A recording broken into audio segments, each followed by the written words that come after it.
loading. Okay. And leave that agenda up because I have mine electronically on my phone that's about to die. Okay, I'm gonna call this meeting to order. For our meeting, we have all 3 commissioners are present, so we have a quorum. And we will begin with the Pledge of Allegiance. And Commissioner Price, not trying to one up you, but I am in front of a flag today. Thank you to Jody who made that happen. We have a volunteer of anyone present who would like to lead us in the pledge. I'm the one that's already unmuted, so I'll just go ahead and do it since I'm unmuted. I pledge allegiance to the flag of the United States of America and to the republic for which it stands, one nation, under God, indivisible, with liberty and justice for all. Okay. And the first item of business will be the approval of previous minutes. Any discussion from the other commissioners? And I move to approve the minutes from the July 30th, 2020 meeting. okay, all those second, thank you. All those in favor? Aye. Motion carries. Okay. We have a very short meeting tonight, but don't worry, Monday's going to be really long. So we're going to try to get out of here and get just our necessary business done tonight, and then we will have a lot to do on Monday. So let's go ahead and move into the November 3rd, 2020 general election, the candidate political practices pledges. And in fact, Mr. Pope, since I'm actually here at the office, can I just see the paper pledges?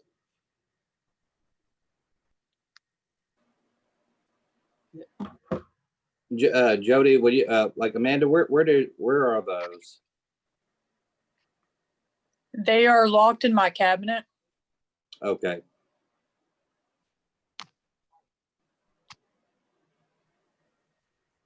So at this, you're not here. Is that at this what? time, I have access to them. Okay. Because I did not see Amanda.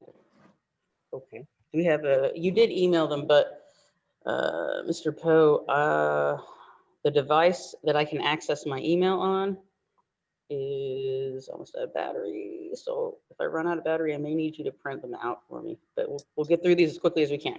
Okay, so Mr. Poe, I'm going to turn it over to you. Go ahead and lead us through our political practices pledges. Okay. Let's see. Let me make sure I'm unmuted. Okay, yeah, I am unmuted. The 2 that I need to note are King Van Ding, who is running for Little Rock School District Zone 9. She had actually placed doctor as a title on her name to appear on ballot. Mm-hmm. I called her and was able to talk to her this afternoon and let her know that that's not something that we can do in accordance with 77305.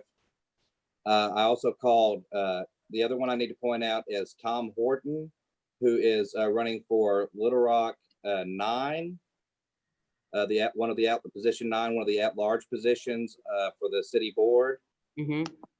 And he had included on his name to be included on the ballot the letters P period D period. I've called him and left a message. However, he has not gotten back to me. But whenever he does call back, I will let him know that once again we're not allowed to include professional titles on the ballot. Okay. The other thing that I will need to note is that we are still awaiting the certification of the Jacksonville candidates for the special election. I should have that for you on Monday, and that'll have to be approved separately. Okay, we'll do that first, and then we do the ballot draw for them at that same time and do all the ballot drawing. Yes, like we'll have them on the ballot draw sheet. Okay. Is this on a motion sensor? It is.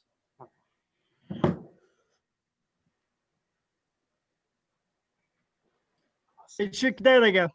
I'm Um, sorry I didn't. No, it's okay. I just wanted to make sure, we didn't lose power.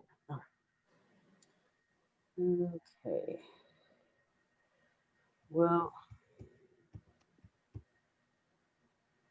let's go ahead and take a look at these.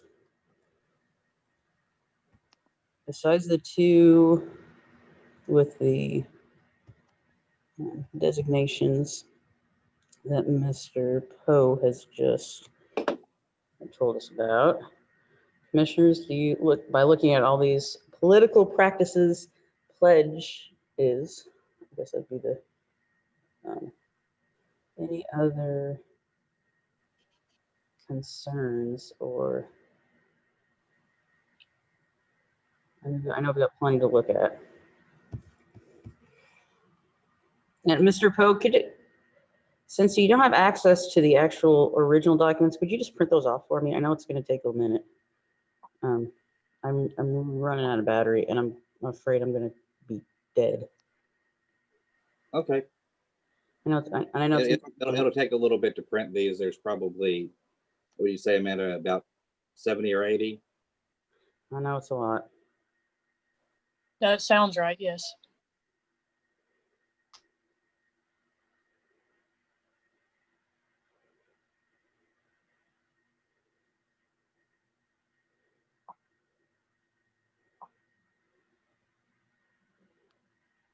Do y'all have another device that you could provide for the chair so that she could log on to our email?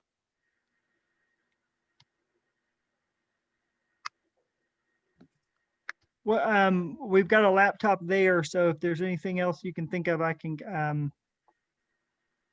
the laptop's the only thing I really have available in the office. Is there any way to transfer all those PDFs to that laptop? That would be great. Betty, can you, did you, if she's got access, do you have access to your email? Because if we can email them to you, then you can bring them up on that laptop, I think. Okay. Brian, did you send us the spreadsheet that's up on the screen right now? Was that in one of the emails you sent us? Yes. It is like the name of the email or the title of the email is, hold on a second. Commission meeting documents, August 21st, August 21st, 2020. It was sent at 1:47 p.m. So today, not okay. Let's go to the commission documents. Okay. Yeah, Joe, you may need to help me because you have to set up my email on my phone, but I have. I'm going to, I'm gonna see if I can put them on a thumb drive real quick, and I'll bring them up to you and put them on that laptop for you. That'll be easy. Thank you. Just a sec. Thank you. Thank you. Thank you, Jody. Way to save some trees. No problem. I just need to see them and be able to compare. And I just don't have that ability to do that right now.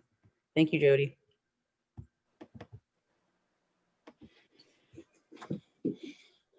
Okay.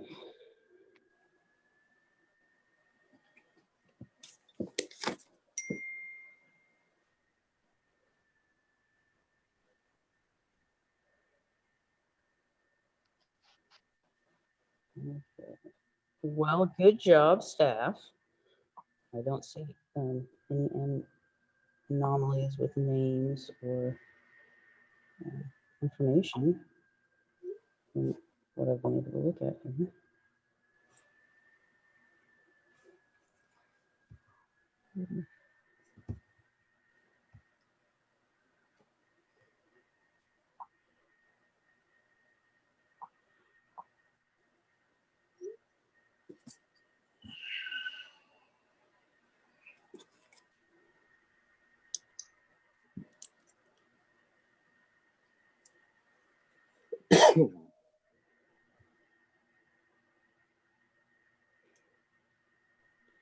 Well, Mr. Poe, let's go ahead and move on. Tell us about our poll workers and polls. I know we got an update from you fairly recently. What are things looking like today? Right now, we are sitting on 397 people that we have assigned in our database. Okay. In addition to that, we have an additional 346 prospects where we received electronic applications. We've gone ahead and sent the regular application to all those folks so that we can start getting them placed. Okay. How many poll workers are we still down that we need? Like our goal is 960. But I think that this is assuming that all these applications pan out. I think that we can probably squeeze some out of our list from our non-responses as well.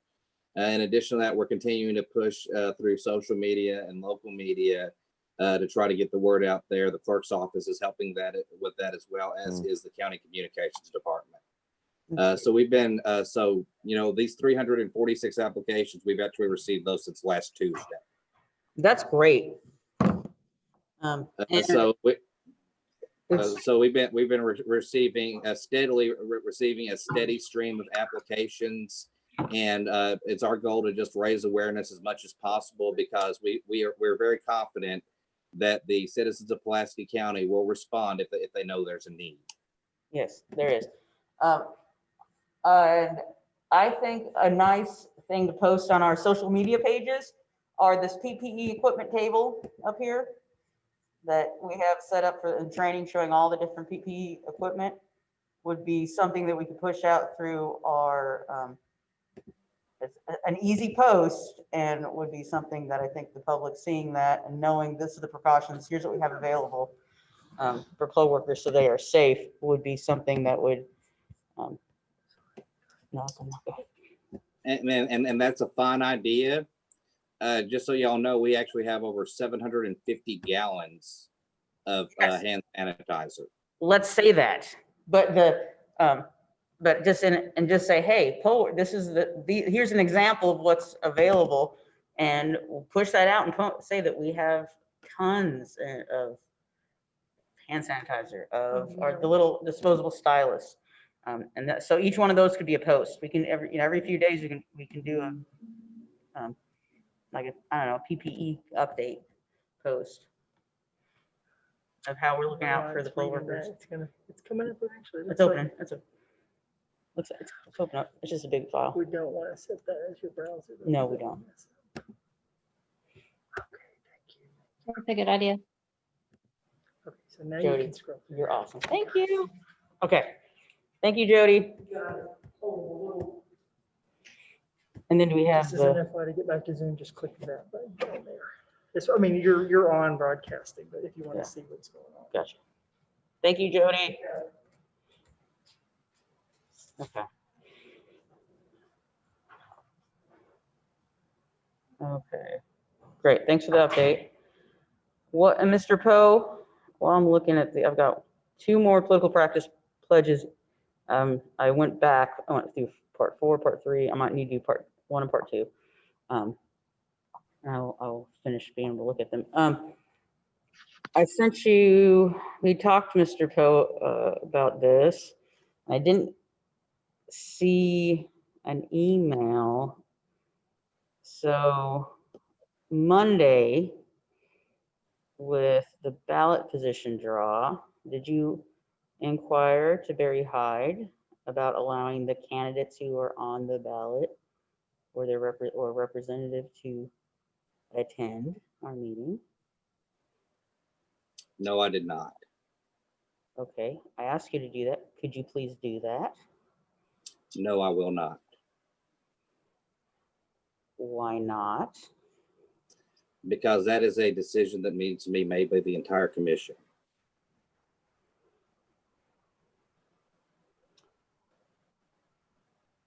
Okay.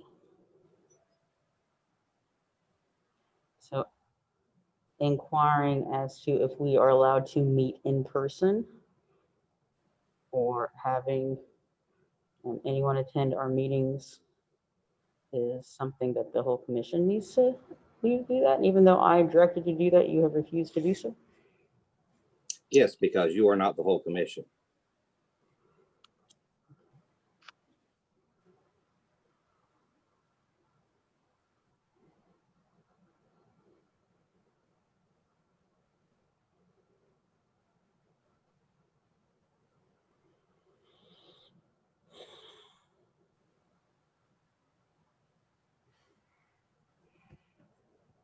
Well,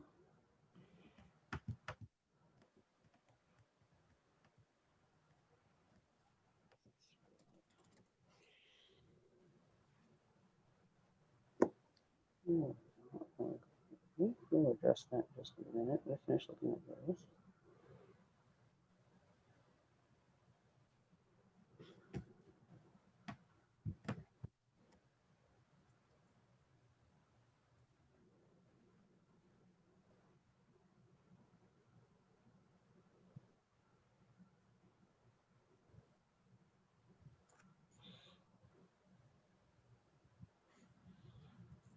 Okay.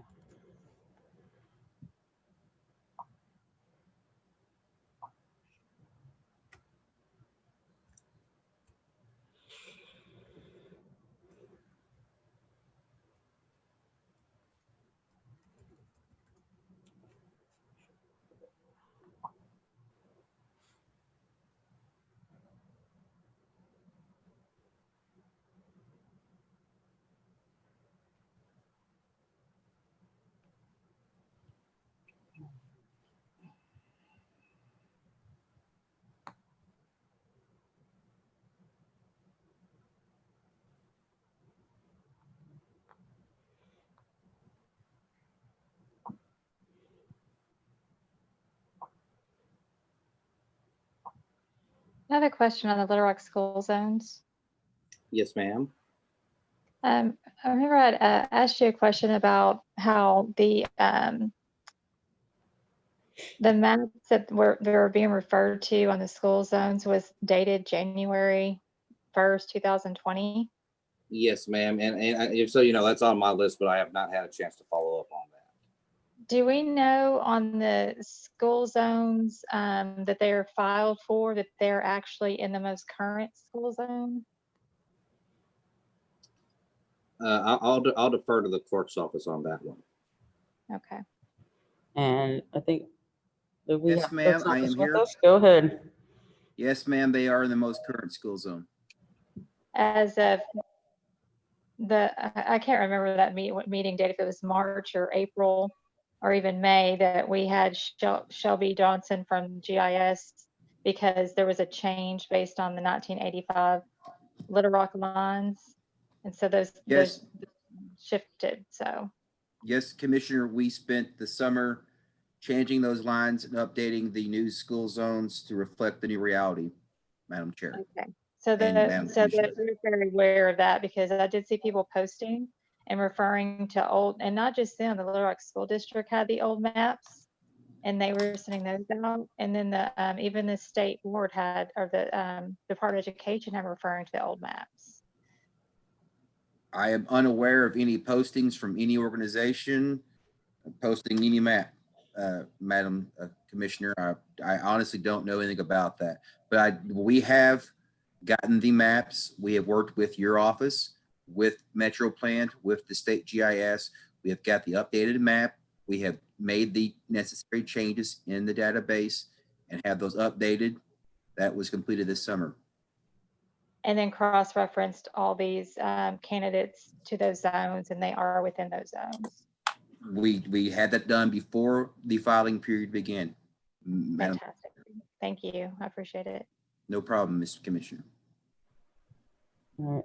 Good job, Mr. Kennedy, along with the staff in the clerk's office who worked tirelessly. We absolutely appreciate you. Thank you, Madam Chair. All right. I really am almost done, guys. Thank you for your patience.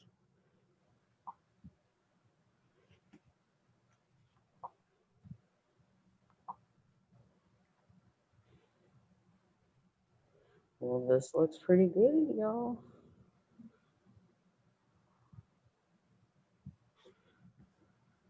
Amanda typed it up and she has a great eye for detail.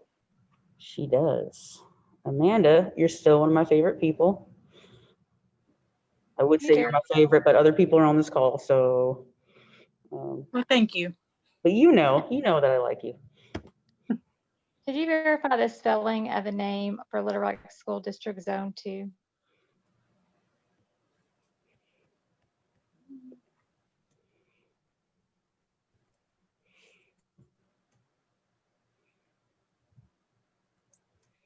Is it 2Ks? 2Ks? 2Ks. Let me see. Let me pull that back. Let me pull it back up. Little Rock School District. PCS North Little Rock. Okay, that's not it. Which email is it in? Mr. Poe, which one? Which email? Which attachment is that in? Like I'm looking for it right now. LRSD. It's in attachment. It's in part 4 of the email. Commissioner Starr, it is 2Ks on the spelling of her name. Awesome. Thank you. You're welcome. Yep. Ms. Morning. Is that the one you're looking at? Yes. Yep.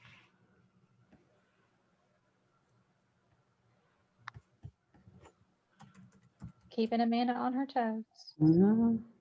I'm not going to take anything back. You still rock, Amanda.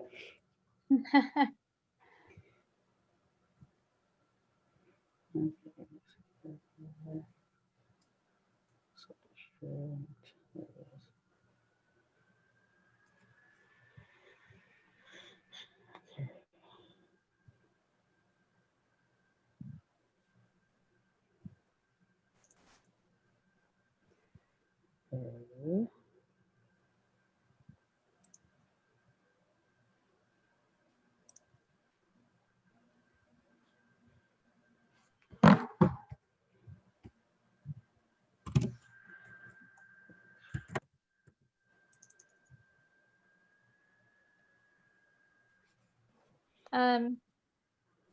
Amanda, on Little Rock City Director position 10, is there a period after K? Or should there be? Give me just a moment to pull that up. Thank you.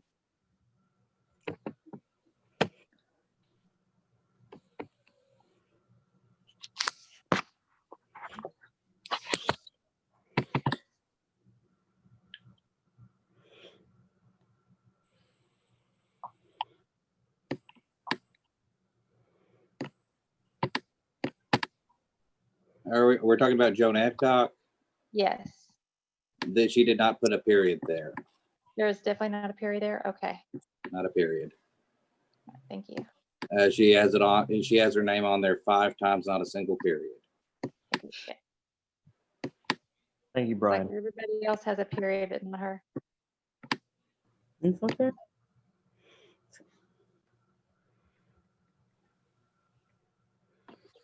Okay. Anything else? While we're looking?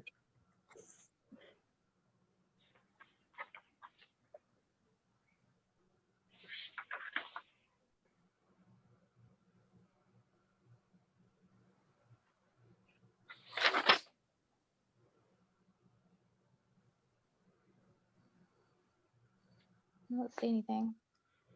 Me either. Looks good to me. Thank you Alright. for your hard work on that, Amanda. Yes. Thank you. I would definitely made a mistake on these. Oh yeah. I think I would be in that same boat. Well, do we have a motion? I'll entertain a motion on this. It sounds like we're all in agreement. Let me go back. Hold on one second.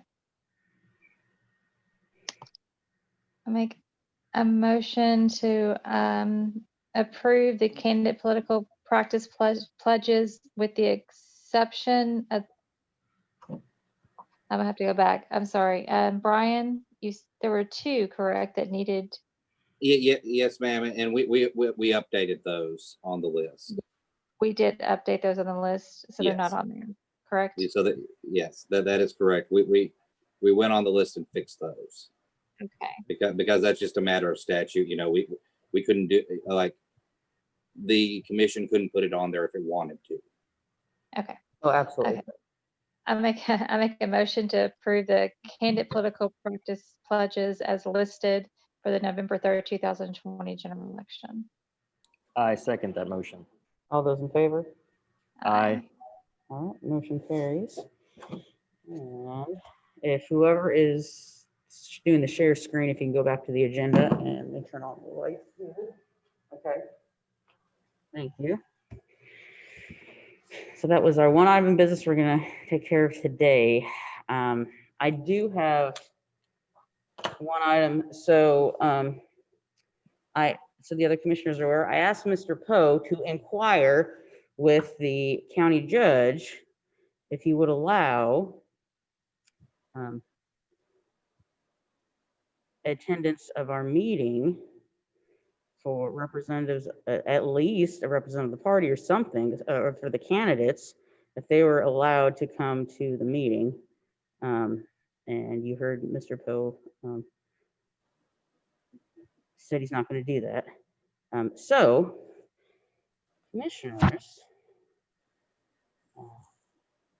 I would entertain a motion to have Mr. Poe inquire of Barry Hyde if we're allowed to have in-person meetings, because the quorum court is, if we can maintain social distance, if that's something that would be allowed.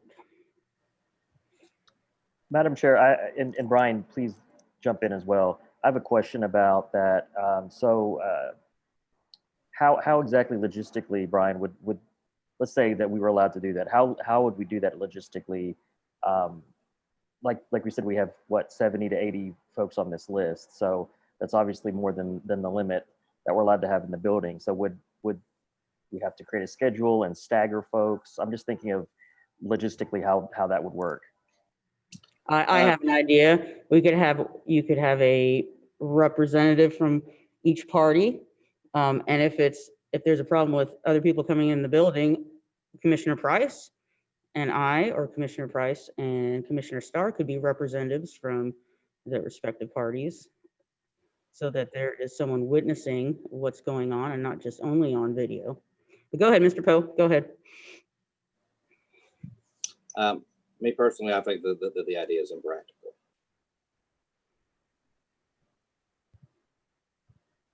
Okay, so you're not going to give an example on how we could allow for that?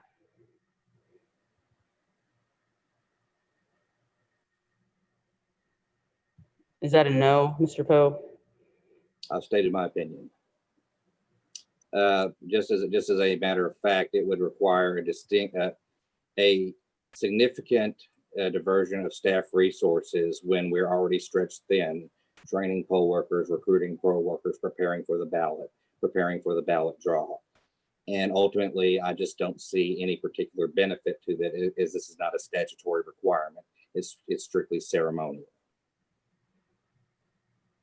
Well, it's important to candidates. It's important to the people of Arkansas. I've had multiple candidates reach out to me today asking about ballot position draw when we're having it. And particularly Representative Wing was not happy about not being able to participate in the position draw. And I believe that Senator English as well. I was unable to attend my county committee meeting last night. I had a conflict, but from what I heard, the candidates who were there wanted to participate and were not happy about not having that option.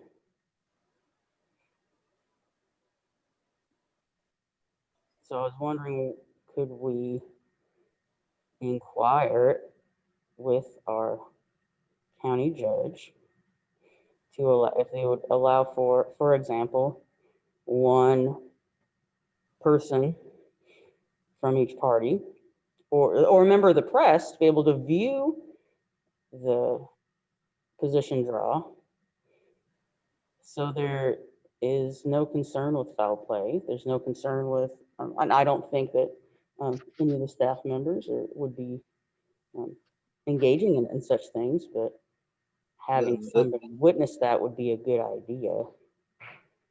The notice indicates that a poll reporter from the press would be allowed. Okay.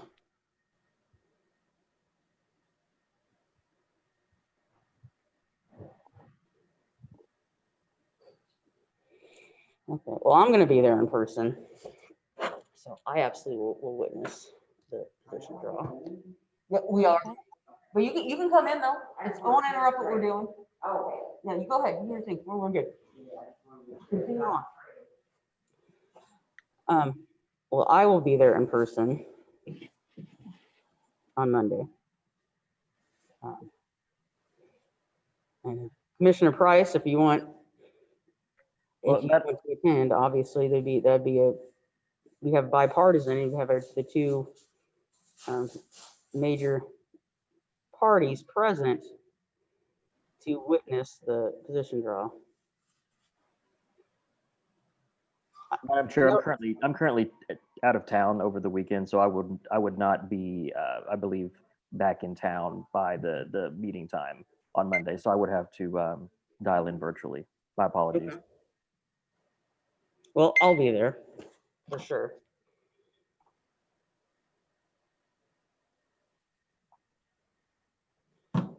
So if I have to, I'm going to witness the ballot draw, and I think it would be a good idea if there's a Republican here to have a representative for the Democratic Party. Just one person standing in the room, socially distant, would not run afoul of anything and would be good for the process. I'm sorry. Go ahead. I had a question for Brian. So Brian, how did you envision doing the ballot draw on Monday? So just can you walk us through kind of what that process looked like from your end, what you were envisioning? Basically, what we were going to do is we were just going to set up a table with a camera and use one of our, I guess, randomization devices. Steph, You can say it, the bingo game. yes.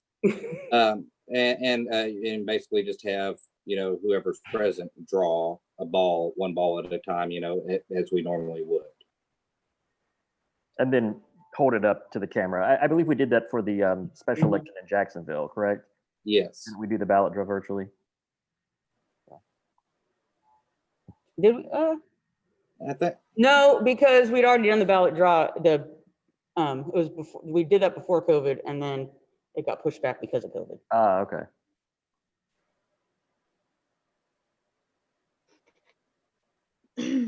But like I said, I will be here. I'm planning on being here. Honestly, I'm torn on the whole thing. For one, first of all, the idea of having a whole bunch of people in a small space is not possible because obviously that would break the executive order, actually not from the county judge, but from the state. But the bigger issue to me is we have 375 poll workers out of 960, and they're in the middle of training right now.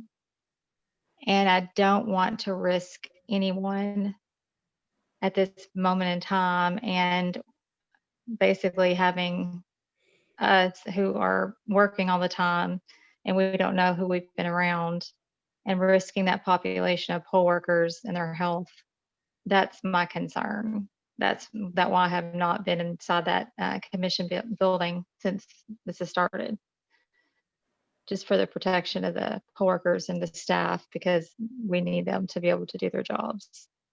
So that's my concern. I also understand the desire of the candidates, but Judge Hyde is not going to change his mind. So that's a kind of a pointless waste of time. We know that's not happening. Of course, the commissioners can go and they can draw. To do that, I think it would only be fair if, the commissioners should not request all the virtual things that we've been doing turn over to paper all of a sudden, which is going to take a whole lot of time when there's a lot of trainings going on. So to prevent that, I think everything needs to be happening the exact same way it's happening now. Personally, that is the first day of school, and it's going to be a nightmare. So I'm just saying, I would prefer, again, not to be in person myself. I do think it's a good idea to have a Republican and Democrat there. If Commissioner Pross can't be there, obviously, I don't know who would come in his stead. I mean, maybe the clerk could come in his stead and be the other person to draw, or Mr. Kennedy. So that could be the answer. But again, I do think everything still should be done virtually. All the documentation can still be done on a laptop.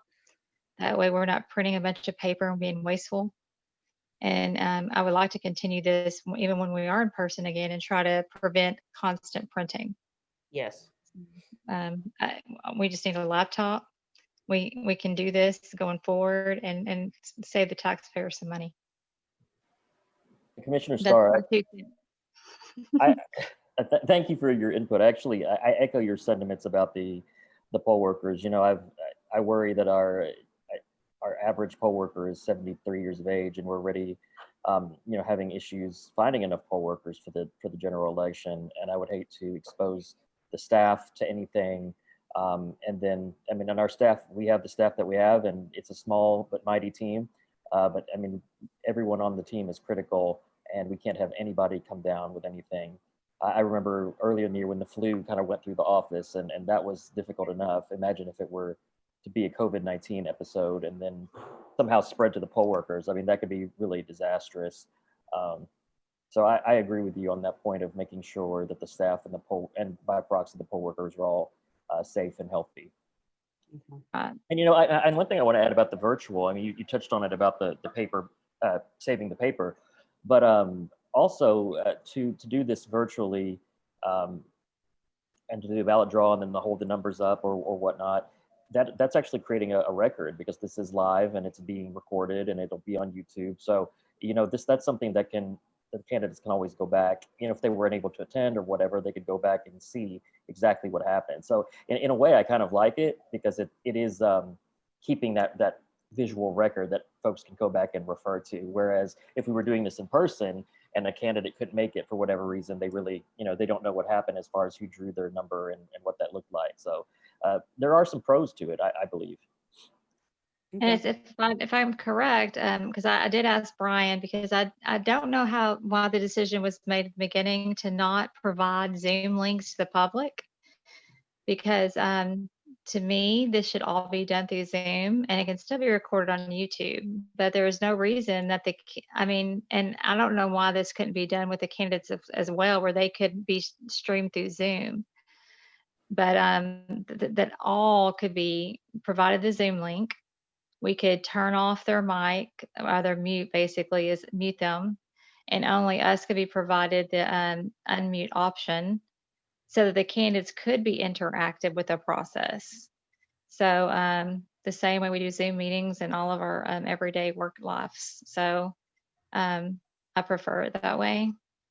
I think that's how we should approach it. And then we could also do YouTube on a second recording, and we could actually do that as kind of a backup where you can have 2 different angles. But and if I remember correctly, I think Brian was going to see if they could do that. Yes, and just to note, we've actually sent mail notices to all of the candidates with the Zoom link. Great. I've also provided that information to the party chairs and basically talk to each one of them to let them know about the Zoom link. So if any of the candidates inquire, it's available to them. I think that's great. Thank you, Brian, for doing that. And I guess great minds think alike, Commissioner Starr. I think that's great for the candidates to be able to interact via Zoom, and then they see their number drawn and they can kind of, you know, sign off on it and confirm it as they see it. I think that's a great idea and a great way to kind of handle this situation. I know it's a new situation for us all, and we're all kind of muddling through it and learning as we go, but I think that's a great alternative. Well, I do know some of the candidates have conflicts that day. I've talked to some where they have 4 scheduled in the same day. So hopefully this will help them be able to attend all of them. So what are your thoughts, Madam Chair?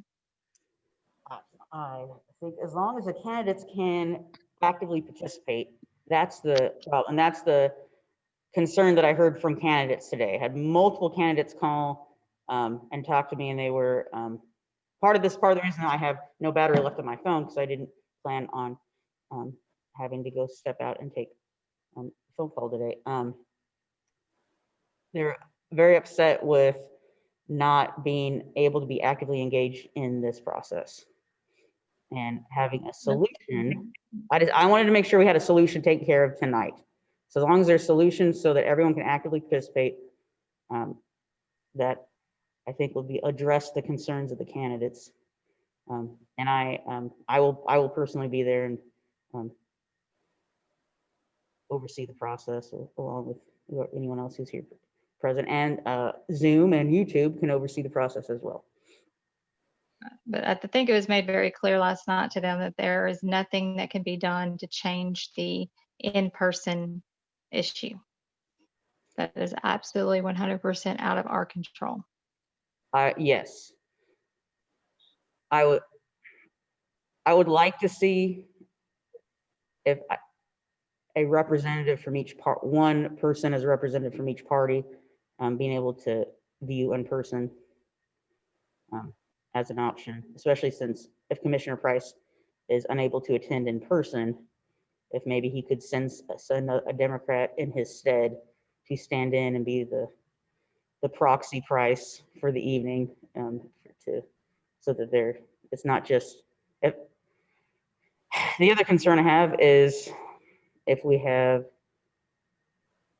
I'm the only one here, then there's someone that's from the Republicans that's here, but there's not someone from the Democrat Party that's here. Right. But the problem is that you can't, there's not enough time between now and Monday to request something from the judge, get a answer, and then send out a notice. There was, Because when I asked Mr. Poe if he could ask about about a possibility of candidates attending, but then Mr. Poe stopped responding to me. So there was time when I asked Mr. Poe, he just chose not to follow through with that request. And there is enough time. He could send a request today and follow up on an answer on Monday.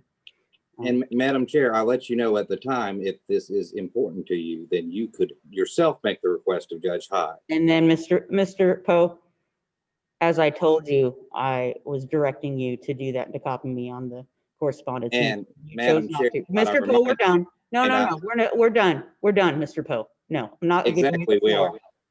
I'm not giving you the floor right now. Shocker. Okay, so Commissioner Starr, Sorry, Madam Chair.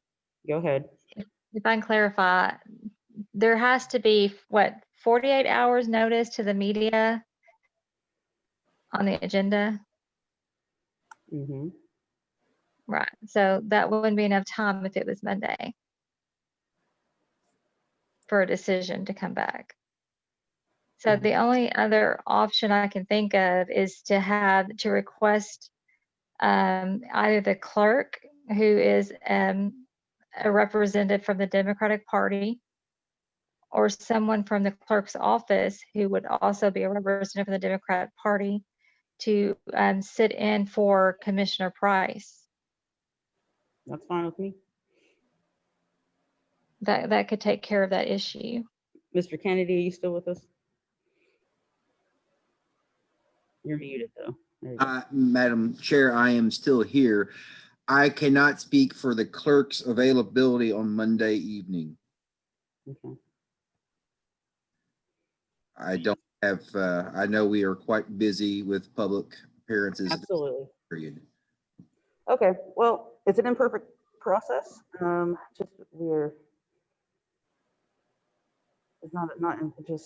dealing with the facts and the reality that we have. But as long as there is the option for each candidate to engage, albeit virtually, that's the opportunity for participation needs to be there. So Mr. Pope, you can send me, make sure I have a copy of that link as well. I will make doubly sure that gets out to those who need it. Okay, I'll be sure to provide that notice to all the commissioners. Good, thank you. Okay, do we happen to have any public comment that was submitted or that has been received?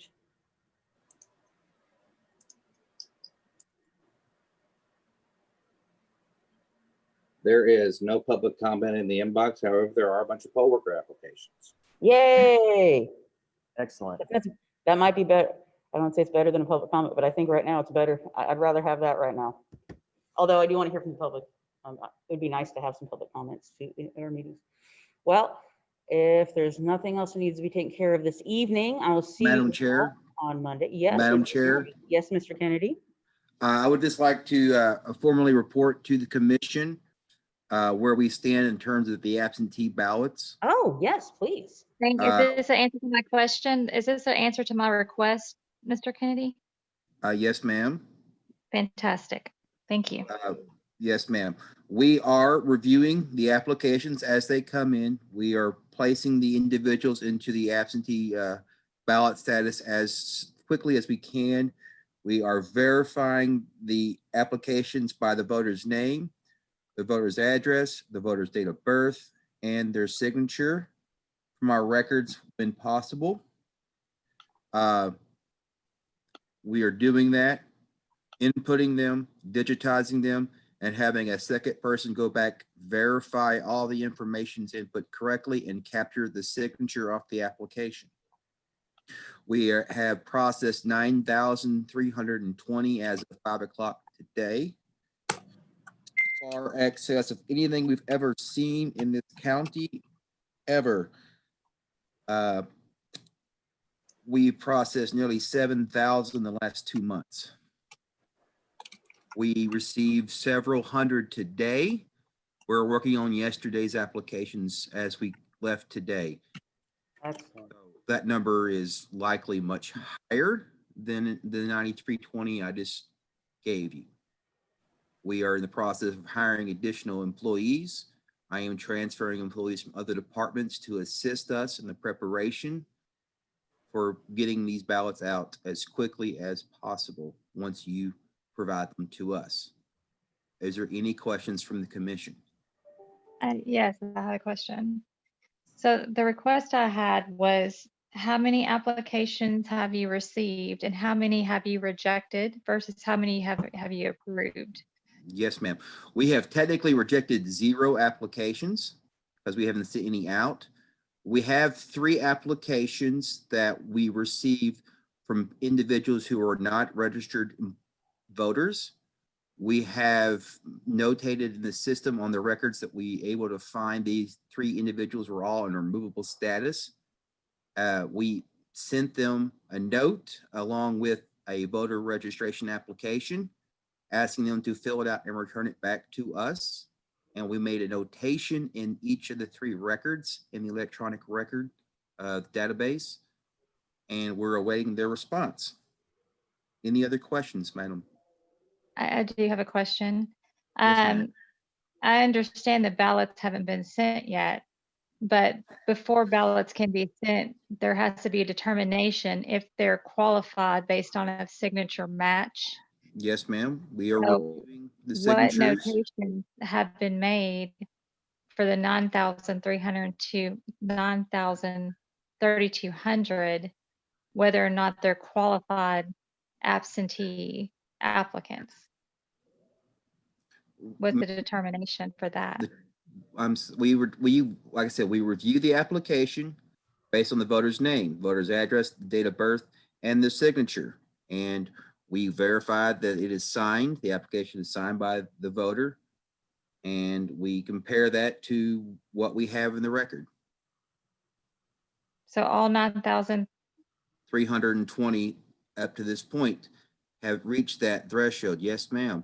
Now, there are 3 that were not in good standing. And like I said, we notated that in the system on their records, have sent them notice and along with a voter application and requested that they return that to us.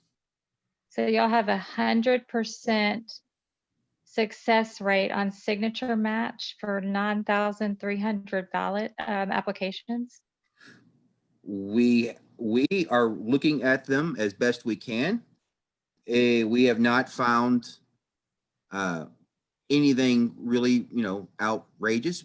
The vast majority of the people who are applying are older, and we do not have a signature on a lot of their files.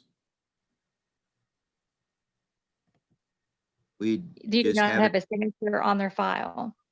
Yes, ma'am. A lot of them do not have signatures on file. They have been So- individuals who have been voting at polling locations in person or in early, and we did not capture those signatures in the poll books. So how are you remedying that situation? Well, we are submitting them to you.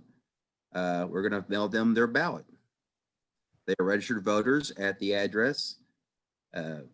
They have provided the date of birth checks out, the name checks out, and we're gonna submit their absentee ballot to you. And once they return their ballot, it'll be up to the commission to verify the signature on the voter statement to the application. I'm sorry, maybe I'm confused. I'm sorry. Do you have voters who do not have an application with a signature on file? So you can't compare their application for absentee to their voter application? Ma'am, there is a goodly number of the people who are registering for absentee ballots who are grandfathered into this system, which means they've been registered voters since before you or I were born. And yes, we do not have signatures on file for many of them. So there, I can't find the law on grandfathering and applications with signatures, without signatures. So are you not doing anything to get an updated signature from the voter We so have that we have a something signature, to ma'am, compare? on their application. Then how are you verifying the voter is my question. By name, date of birth, and address. Jason, I have a question, just to clarify for myself. So you're saying that a lot of these older voters that have been voting for decades and decades, you have their current signature on their application, but you don't have a signature, a digital signature on file previously to compare it to. Is that what you're saying? Yes, Commissioner, that is what I'm It saying. was from before before signatures were being captured. That is correct, sir. Okay, thank you. Thank you. That clears it up for me some. I apologize if I was being in any way unclear. No, thank you. I appreciate it. I just want to be really clear because I want people to trust this process. I want people to feel comfortable to absentee vote. I want people who Yes, do ma'am. not trust the process of absentee voting to trust the process of absentee voting.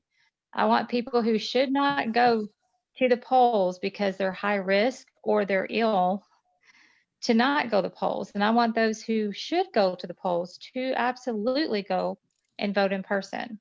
And that's something that I just want to make very, very clear in this meeting. I want people to go vote in person. But those who should not go vote in person, they need to vote absentee. But to do that, we need to make sure they can trust the process.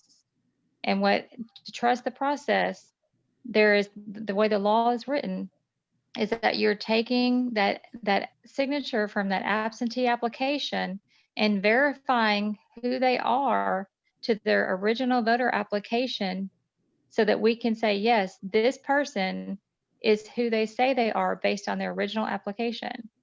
And if you can't, then you contact the voter and you have them either come and show who they are, prove that application for absentee is not some random person. And that way, either they can update their signature, they can show who they are through identification, as in, this is me, this is my picture, this is who it says on this, whatever identification they submit, so that when the election commission receives the absentee ballot and we have to match a signature to the voter application to the absentee application, we feel very confident that it's already been vetted prior to that. And the entire process has the integrity already attached to it in the beginning. so that people can feel confident that it's been taken care of from the very beginning in the clerk's office all the way to the election commission, and there's a check, and the checks and balances are in place. And that is what's so concerning to me, that we are doing our job on both ends so that people know that the integrity is there on both sides. But that can't be done if on one side we're not doing the other piece. We're saying things like, yes, people have voted for 40, 50 years, but how do we know that's the person that's doing it if we're getting something in the mail from an application for an absentee? We don't know if that's the original voter. We have no way of determining that information. There's no way of checking that. We could be completely disenfranchising a voter that's been voting for 50 years. That is my concern. How are we ensuring that we're protecting the integrity of that voter? So I think that either A, we need to contact the state board or the Secretary of State's office and see what we need to do. But I'm pretty sure the law is very clear on this, that if you don't have a way of verifying that signature, then you need to contact the voter and you need to get an updated signature, but they need to be able to verify who they are, not just by taking the signature you have from the application. So if you could please talk to the clerk and get back to us with a way that you could come up with some type of solution, because we do not want to disenfranchise voters with somebody else potentially do a bad act. We want to make sure that we're protecting their vote and their voter registration, and someone else not coming in and doing something. And at the very end, making sure that we're also protecting the integrity of the process, that people can trust it and feel very confident in voting absentee. That's all I have. I echo that. Can I respond, Madam Commissioner? Absolutely, absolutely. Go ahead, Mr. Kennedy. I also do not wish to disenfranchise any voter. I also wish that every voter who is physically capable to vote early. The laws that are put into place, the absentee ballot ID requirement, the verification of the signature by the statement versus the application. I think those are there for that very reason, to ensure the integrity of the application process and the integrity of the election system.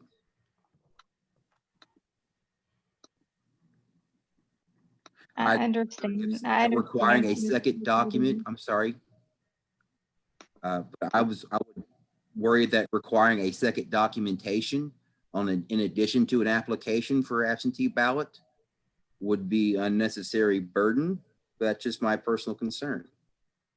But that's the law requires that if you receive an application for an absentee ballot and you cannot verify their signature through their voter application, then you are required to get this information. So this is what the law requires. That we're not requesting anything additional that's not, we're not saying go out and get something else. We're not talking about when they're doing their actual ballot and doing an affirmation or the affidavit for that voter statement. We're talking about in the very beginning when they're doing the application just to receive the ballot. The law requires that those two things to come together. And if you can't, because you don't have the original information for when they register to vote, the law requires that to happen. So we're not asking for something that's new. This is what the law requires, and it does so to protect the voter. And we can't do that if we don't make sure the voter is the person that's actually submitting the application. There's no way of doing that. So I just, that's Commissioner, why. we that's why are, I'm we are confused. verifying the signatures that we have. We have a second person goes back and double checks that and captures the signature off the application. That is happening.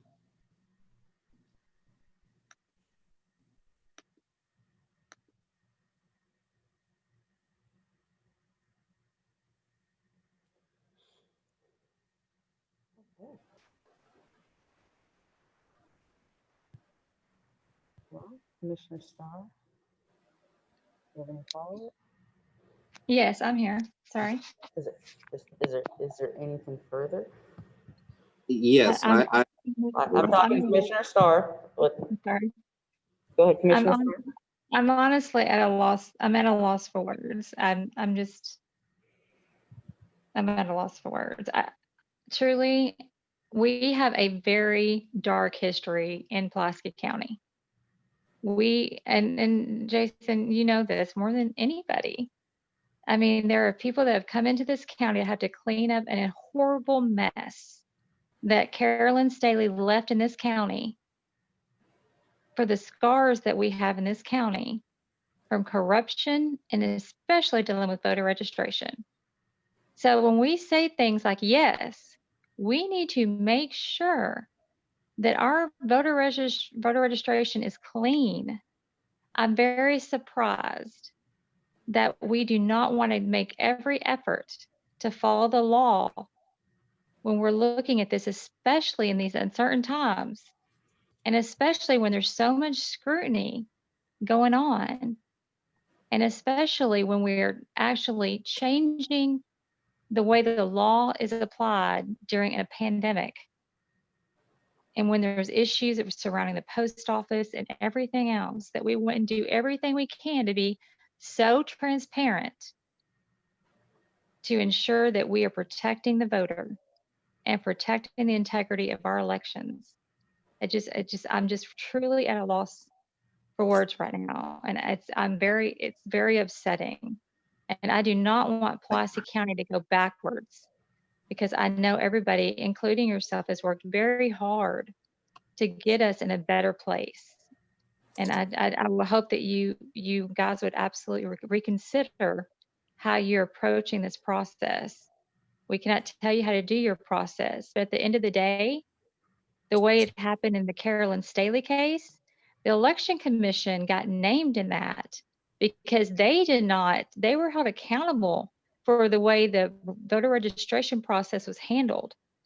And I don't want to end up in that kind of situation. So this is why I'm asking these questions, because things are tied together. Your process is tied to our process. So we have a duty, we have a due diligence to ensure that we are doing everything that we can to make sure that we are following the law and ensuring that the voter is being protected and the process is being protected so that our elections can be very clean and transparent. That's all I have. Thank you, Commissioner.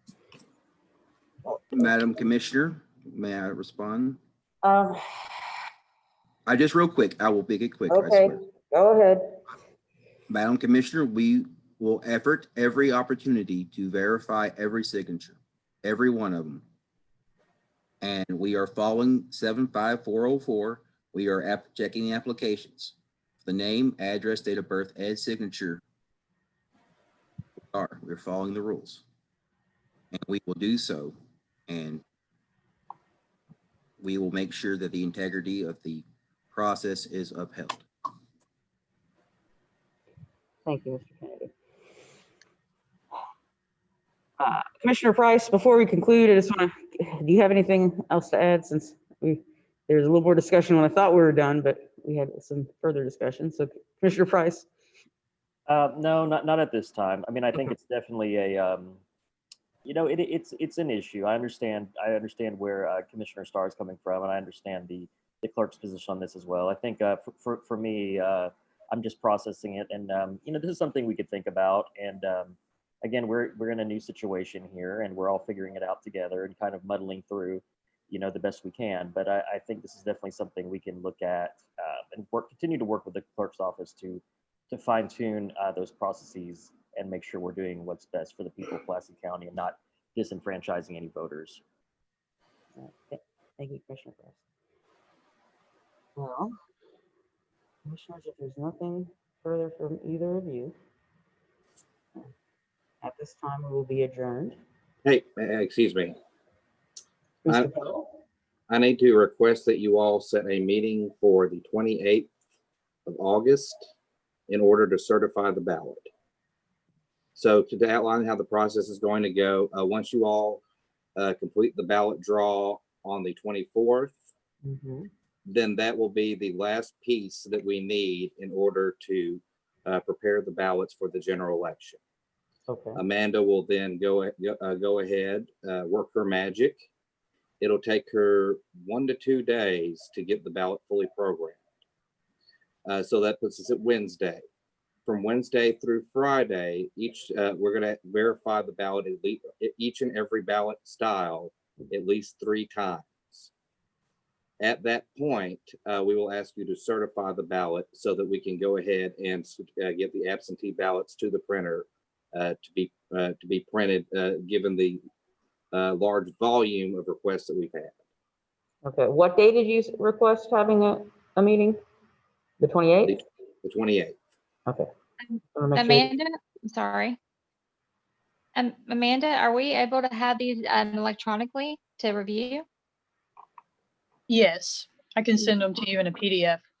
That's awesome. That is so much better. And that is there, if it's are they, is there a fund availability with this, or are they The control locked F. down? where you can- Okay, great. Awesome. That would be so much easier. Yes. Fantastic. Thank Okay. you. We can set that now, or I guess we could have set it at the Monday meeting, but that's going to be a long meeting, so sure. We can set that for next Friday. 5:30? 5, if that works for the commissioners? Yes? I see a thumbs up. Okay. Works for me. We will meet on the 28th. And Amanda, you'll have enough time between earlier that week. They'll give you enough time to work your magic, as Mr. Poe said. Yes, that should give me plenty of time. Great. We can do that. All right, so now, if there's nothing further at this time, this meeting will be adjourned. I will see you all virtually, on Monday, and probably pack a snack, because it's probably going to be a while. It's going to be another long meeting. Thank you, everyone. All right, Thanks, thank you. everyone. And Mr. Take Poe, care. send that to the commissioners with the link for the ballot draw, just so we can spread the word to those who need that information. I've already sent it. Oh, good. I did see you Thank sent, I just haven't opened it yet. Good. That's the notice of opposition draw that you just sent? Excellent. Yes, Thank you. yes, We it's are the second, adjourned. the Zoom link. Perfect. Thank you, sir. Thank you.